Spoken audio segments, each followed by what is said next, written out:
AIDSO केन्द्रीय परिषद आनुकूल्य कटक कला विकास केन्द्र एक छात्र समावेश अनुष्ठित होइछि।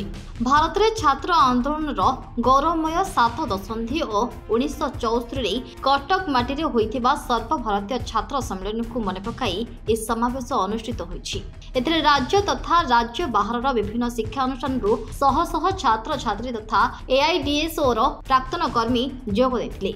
ए अवसर में गोपबंधु बागरे महान संग्रामी प्रतिमूर्ति में माल्यार्पण कर शिक्षा संस्कृति मानवतार सुरक्षा दाबी को नहीं दीर्घ 70 वर्ष धरी जो ऐतिहासिक संग्राम एआईडीएसओ कर चलती तार 70 वर्ष उपलक्षे आज आम कला विकास केन्द्र ठारे एक ऐतिहासिक छात्र समावेश आयोजन करें सूचना दबू जे 1974 मसीह कटक सहर में एआईडीएसओ प्रथम ऐतिहासिक सर्वभारतीय छात्र सम्मेलन अनुष्ठित होता एवं ताकू मध्य आज आम स्मरण करुछु।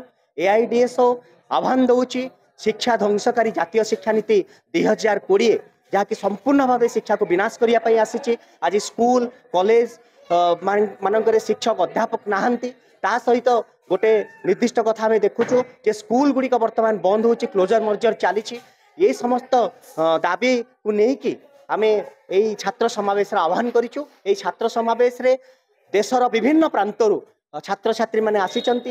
एआईडीएसओ समस्त पूर्वतन कर्मी नेतागण मध्य कार्यक्रम रे जोग देइचंती। आज ये कार्यक्रम आगामी आंदोलन आह्वान आमे दबू। आमे आज ये कार्यक्रम माध्यम सारा राज्यर छात्र मानक अनुरोध करूँ एआईडीएसओ पताका तले एक है शिक्षा छात्र समस्या समाधान दाबी रे संग्राम गढ़ी तोलंतु। कटकरू विनोद दासंक रिपोर्ट यूबीसी ओडिया।